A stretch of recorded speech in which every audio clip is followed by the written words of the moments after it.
అమరావతి డైరీస్లో ఇది మరో ఎపిసోడ్. ఈ ఎపిసోడ్లో తెలుసుకుందాం. లక్ష్మి గారు మనతో ఉన్నారు. అమరావతి తుళ్ళూరు మండలం దొండపాడు గ్రామం నుంచి. లక్ష్మి గారు నమస్కారం అమ్మా. నమస్తే అండి. బాగున్నారమ్మా? బాగున్నా. లక్ష్మి గారు మొదటి నుంచి ఇప్పటి వరకు చాలా ఎపిసోడ్స్ చేసిన తర్వాత దాదాపుగా అందరి వైపు నుంచి ఎవరిని కదిలించినా కానీ కన్నీళ్ళే వస్తున్నాయి. బహుశా ఇవన్నీ రాష్ట్ర ప్రజలకు తెలిసి ఉండకపోవచ్చు, కానీ రాష్ట్ర ప్రజలు అనుకునేది వేరమ్మ. అమరావతి గ్రామాల్లో ఉండేటువంటి ప్రజలు, లేకపోతే ఆ రైతులు, వాళ్ళ పొలాలు, వాళ్ళ కార్లు, వాళ్ళ ఇళ్ళు, బంగ్లాలు, వీటి గురించే చర్చించుకుంటారు రాష్ట్ర ప్రజలు. నాకు తెలిసి నేను జర్నలిస్ట్గా గమనించింది కూడా దాదాపుగా అవే అంశాలు. కానీ వాస్తవ పరిస్థితులు తెలియజేసే ప్రక్రియలో భాగంగా ఈరోజు మేము ఈ కార్యక్రమానికి శ్రీకారం చుట్టాం. సో లక్ష్మి గారు స్వతహాగా ఎంత భూమి కలిగి ఉన్నారు, ఎంత భూమి గవర్నమెంట్కి ఇచ్చారు తెలియాలి. ఎందుకంటే ఈ రోజుల్లో ఒక అడుగు ఎవరన్నా ఇమ్మన్నా కానీ హత్యలో జరిగే పరిస్థితి.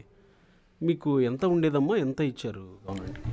మాకు 22 ఎకరాలు ఉందండి. కొంచెం పెద్దగా మాట్లాడండి. 22 ఎకరాలు ఉంది. మేము మొత్తం గవర్నమెంట్కి ఇచ్చేసాం మా కుటుంబం తరపున.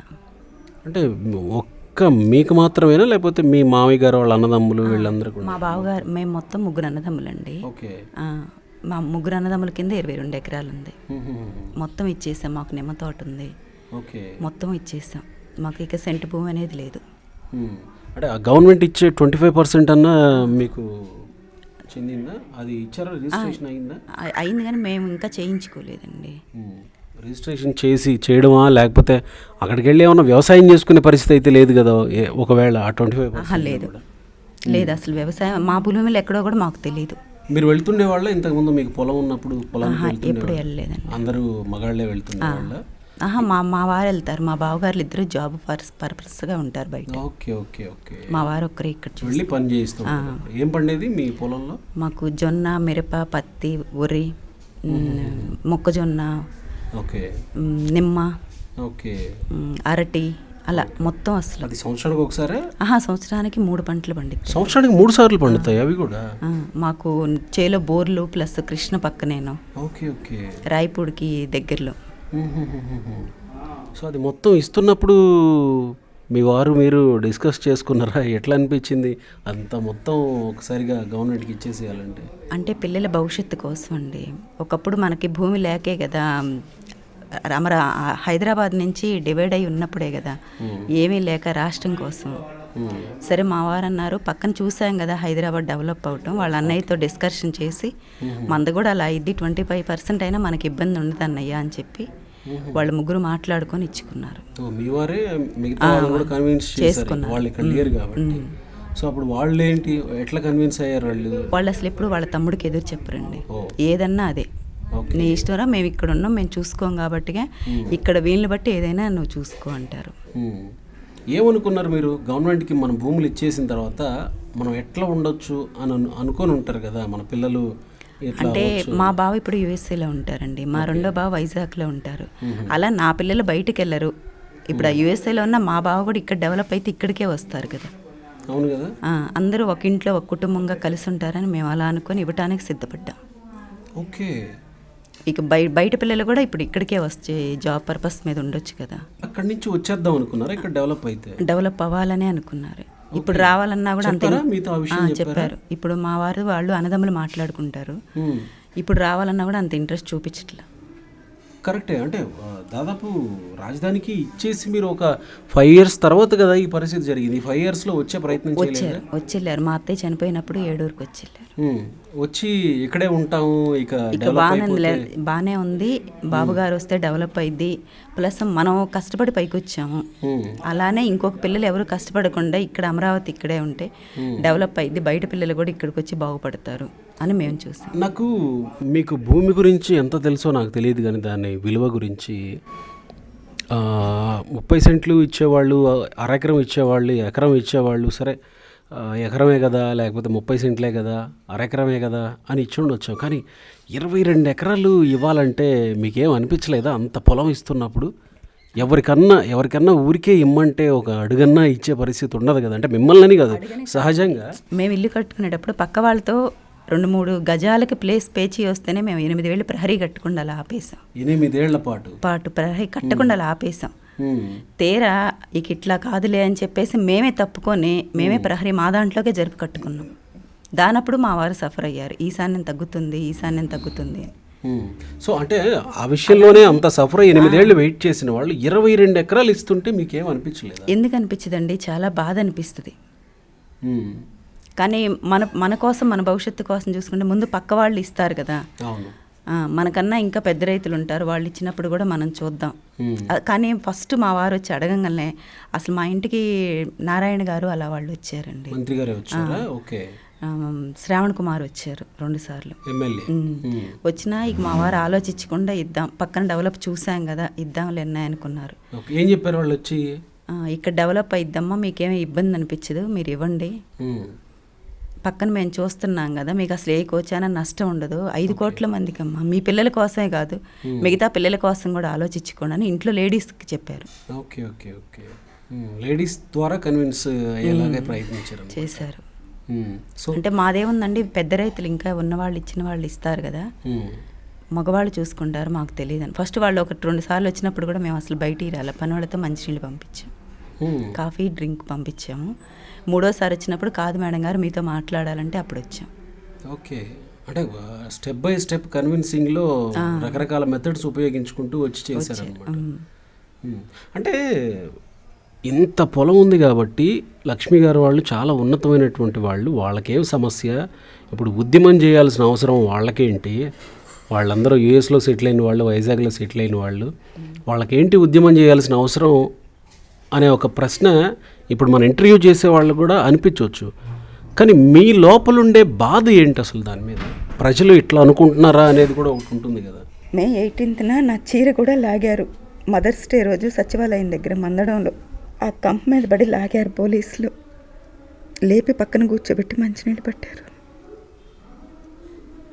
కానీ బాధ తెలియదండి రాష్ట్రానికి, ఎందుకు ప్రజలు వాళ్ళకేం లే, వాళ్ళు ఉన్నతమైన వాళ్ళులే, వాళ్ళ ఉద్యమాన్ని ఎవరు పట్టించుకుంటారులే, ఏదో 29 గ్రామాలకు పరిమితమైన వాళ్ళు ఏదో రియల్ ఎస్టేట్ చేసుకోవడానికి ప్రయత్నిస్తున్నాను, అప్పుడు మీకు బాధ వేస్తూ ఉంటుందా ఇవన్నీ వింటా ఉన్నప్పుడు? వేస్తుందండి, వేయకుండా ఎలా ఉంటుంది. మేము మా ఒక్కళ్ళ కోసమే చూసుకోలేదండి, మేము 5 కోట్ల మందికి ఇచ్చాము. అసలు ఎవరన్నా మేము 25% కదండి తీసుకుంది, 75% వాళ్ళకే కదా ఇచ్చింది. మేము అమ్ముకోలేదు ఇంతవరకు, సెంటు భూమి కూడా అమ్ముకోలే, అంతా అలానే ఇచ్చాం. ఇంకా మేము రిజిస్ట్రేషన్ మా బావలది కూడా మేము కూడా చేయించుకోలే. అయ్యో.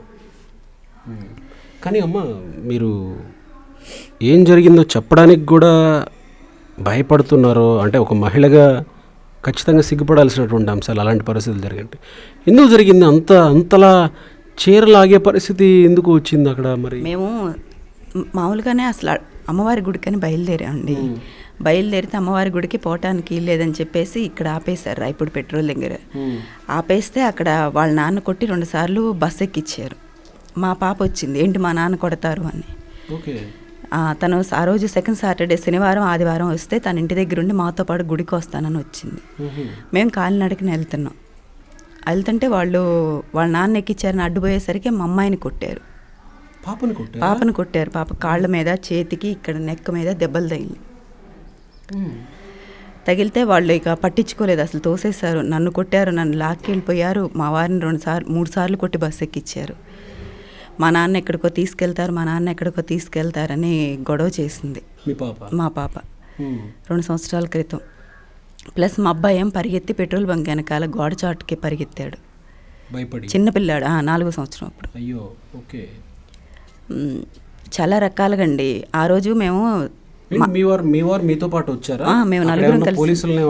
లేదండి అసలు బాబు, మేము మామూలుగానే వెళ్తున్నాం, మేము పొలాలు ఇచ్చాము, మేము పొలాలు ఇచ్చిన మా భూమిలోనే మీరు వచ్చి నిలబడ్డారు. మేము వాళ్ళని అడిగా, మీరు పోలీసులు అయితే ఇట్లా చేయరు అని నా దగ్గర టక్కన ఆధార్ కార్డు తీసి మా వారికి ఇచ్చాను నేను జిరాక్స్లో. తన జేబులో తీసుకొని నేను చూపించాను, వాళ్ళు వినిపించుకోలే. సరే మీ దగ్గర ఆధార్ కార్డు చూపించండి అన్నాం మేము. వాళ్ళు ఆధార్ కార్డు చూపించకపోగా పోలీసులు అయితే మామూలుగా ఐడి ప్రూఫ్ ఉంటుంది కదండి, ఇక్కడ వాళ్ళ దగ్గర ఐడి లేదు, బ్యాడ్జ్ కూడా లేదు, కనీసం వాళ్ళ నేమ్ కూడా తెలీదు. అలా అయిపోయింది. వాళ్ళేంటి వైట్ టీషర్టు ప్యాంట్లు వేసారు, సివిల్ డ్రెస్లో వచ్చేసారు. కానీ అందరూ ఒకటే కోడు. ఓకే. అట్లా వచ్చేస్తే మా పాపను కొడితే ఈయన పిల్లని కొడుతున్నారు, ఇంకేముంది అమ్మ పిల్ల దెబ్బలు, ఈయన పరిగెత్తి పాపను ఎందుకు కొడుతున్నారు? పాప మా వాళ్ళ నాన్నకి అడ్డెళ్ళింది బస్కి, కూర్చొని లెగోల.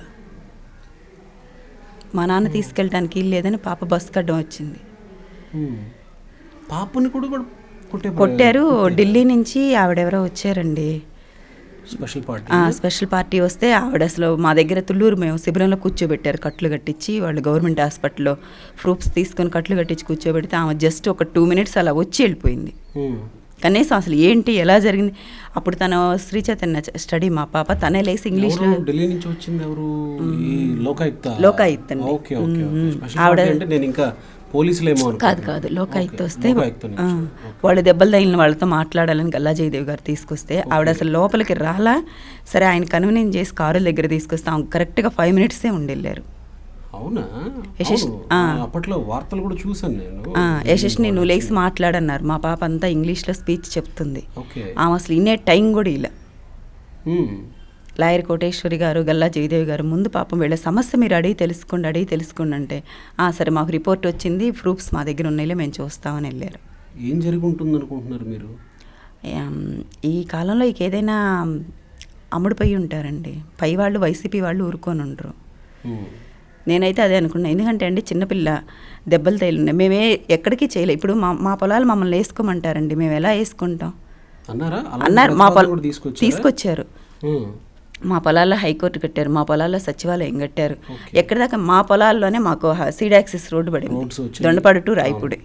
మరి మేము ఎక్కడ వేసుకోము? మా పొలంలోనే వచ్చింది. దిగి చూడాలన్నా కానీ అసలు లేదండి. ఒక్కసారి మీరు చూడండి, పెద్ద పెద్ద అడవి తుమ్మ చెట్లు. అవును, మేము వెళ్ళొచ్చాం ఉదయం అంతా.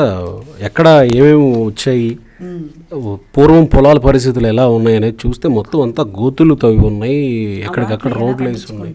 మేము అసలు ఎలా పండించుకుంటాం? మళ్ళీ మీకు ఇచ్చేస్తాం, మీకు ఇచ్చేస్తాను చేసుకోండి. ఎక్కడి దాకా ఎందుకు? బొత్స సత్యనారాయణ కూడా అన్నారండి, ఇంత పచ్చటి పొలాలు ఇంత బిల్డింగులు కట్టుంటే ఏమంటున్నారండి? శ్మశానాలు అంటున్నారు, ఎడారి అంటున్నారు. ఆ పాపిష్టి నోటితో ఏమంటా అంటున్నారు, అదే తదాస్త అవుతుంది మాకు. అయిపోయింది, మారిపోయింది. ఆ బిల్డింగ్లు అంతంత బిల్డింగ్లు కట్టారు. 20 అంటే లేదండి ఏమన్నారు? ఎడారి అసలు సచివాలయానికి వెళ్తున్నా వస్తున్నా ఎడారిలో ప్రవహించినట్టుంది, అది నడిచినట్టుంది అన్నాడు స్పీకర్ అన్నారు. నాకు గుర్తుంది. నేనేమంటున్నానంటే శ్మశానాలు లేకపోతే ఎడారి అని మాట్లాడుకోవడానికి ముందుగా ఆత్మహత్యలు చేసుకున్నటువంటి వాళ్ళు లేకపోతే గుండెపోటుతో చనిపోయినటువంటి వాళ్ళు దాదాపు చాలామంది మూకుమ్మడి దహనాలు లేకపోతే మూకుమ్మడి దహన సంస్కారాలు కూడా అయినాయి అంట కదా. ఎందుకు, ఏ సందర్భంలో అట్లా జరిగింది? ఏ సందర్భంలో జరిగిందంటే అండి, ఇట్లానే పాపం చాలామంది 30 సెంట్లు, అరెకరాలు, ఎకరా. మేమేమో పిల్లల కోసం గుండె నిబ్బరం చేసుకొని తిరగటమేనండి. తినక హార్ట్ స్ట్రోక్లు వచ్చి ఏం చేసేది తెలియక పాపం రేత్రిపూట తీర్పు. వీడు ఎప్పుడు తీసుకున్నా కూడా అర్ధరేత్రే నిర్ణయాలు తీసుకుంటాడు. పగలనేది నిర్ణయం తీసుకోడు, ప్లస్ శుక్రవారం నిర్ణయం తీసుకుంటాడు, శని ఆదివారాలు నిర్ణయాలు తీసుకోడు. సెలవులు కదా. ఇక కాతే కొంతమంది దడిచారండి. రఘురామకృష్ణ గారు అంతటికి ఆ గతి పట్టింది. మనం ఎంత. కొంతమంది ఆత్మహత్యలు కూడా చేసుకున్న వాళ్ళు ఉన్నారు అని వినపడుతుంది. ఎందుకు ఆత్మహత్యలు కూడా చేసుకున్నారంటే ఆడపిల్లకి పెళ్లి కుదిరిందండి పసుపు కుంకుమ కింద. ఇవాళ కాకపోతే రేపైనా రాజధాని ఇక్కడే, అమరావతి ఇక్కడే అన్న ధైర్యం మీద పెట్టుకున్నారు. తర్వాత కోర్టు తీర్పు చూసి పెళ్లి కొడుకు సహజంగా ఏమి ఇవ్వని కాడికి ఎట్లా అనుకుంటారు కదండి. పసుపు కుంకుమ ఇట్లా తీర్పు వచ్చింది, అమరావతి ఇక్కడ ఉంటుందో ఉండదో, పెళ్లి క్యాన్సిల్ చేసుకున్నారు. ఆ అమ్మాయి వాళ్ళ అమ్మ వాళ్ళ అమ్మమ్మ ఇద్దరు సూసైడ్ చేసుకున్నారు. అవునా? అంటే కేవలం పెళ్లి క్యాన్సిల్ అవడం వల్ల? పెళ్లి క్యాన్సిల్ ఎందుకు అయింది అని అంటే రాజధాని కింద 2 ఎకరాలు ఇచ్చారు, 3 ఆడపిల్లలు. వాళ్ళకి అదే ఆధారం, ఇంకేం లేదు. ఆయన ఇంకా దానితో 2 ఎకరాలు కవుళ్ళు చేసుకుంటాడు. మరి ఎలా బ్రతుకుతారు? ఆత్మహత్య చేసుకున్నారు. మీరందరూ కలిసి ఇన్ని సమస్యలు ఎదుర్కొంటా ఉన్నారు కదా. ఒకసారి ఎమ్మెల్యేతో కలిసి చెప్పుకొని మా పరిస్థితి ఇదమ్మా, కాస్త మిమ్మల్ని గెలిపించుకున్నాం కాబట్టి మీరు కాస్త మా మీద మేము పడుతున్న కష్టాలను చూసి మా వైపు నుంచి మా రిప్రజెంట్ చేయొచ్చు కదా అని అడగచ్చు కదా. ఎమ్మెల్యేని అడిగారు ఎప్పుడైనా? ఎమ్మెల్యేని అడగటానికి ఎమ్మెల్యేకి మేకప్ సెట్ కానీ మేకప్ పిట్ కానీ ఇస్తే చక్కగా రిసీవ్ చేసుకుంటుందని ఇలా ఏ రోజు తుళ్ళూరు శిబిరంలో మా ముందుగా పోయేదండి. కనీసం ఏ రోజు కూడా కారు ఆపిరి చూడటం, అసలు ఏంటి సమస్యలు అని అడగటం, మా ఇట్లా రాజధాని రైతులని చెప్పినా కూడా 2 సార్లు ఎవరిని కలవలేదంట. ఓకే, ఏమంటారు రాజధాని రైతులు వచ్చారు కలవడానికి అంటే ఏమంటారు? నాకు వాళ్ళు ఓట్లు వేయలేదు, నేను వాళ్ళకి మాట్లాడాల్సినంత అవసరం నాకు లేదని చెప్పిందంట. మరి మేము ఓట్లు వేయకుండానే మరి ఆమె ఎలా కలిసిందో కూడా మాకైతే అర్థం కాలే. ఇక్కడ ఓట్లు వేసినా వేయకపోయినా మీ నియోజకవర్గ ప్రజలు కదా. ఇంతవరకు కూడా మమ్మల్ని పిలిపించటం, మాట్లాడటం, అసలు సమస్య ఏంటి అని అడగటం ఏమీ లేదు. మరి మీరు ఎవరికి చెప్పుకోవాలి ఇంకా మీ బాధలు? అసలు మా బాధలు వినేవాళ్లే లేరండి, వినేవాళ్లే లేరు. అసలు కనీసం ఏంటి ఎలా జరిగిందని అనటం కూడా లేదు.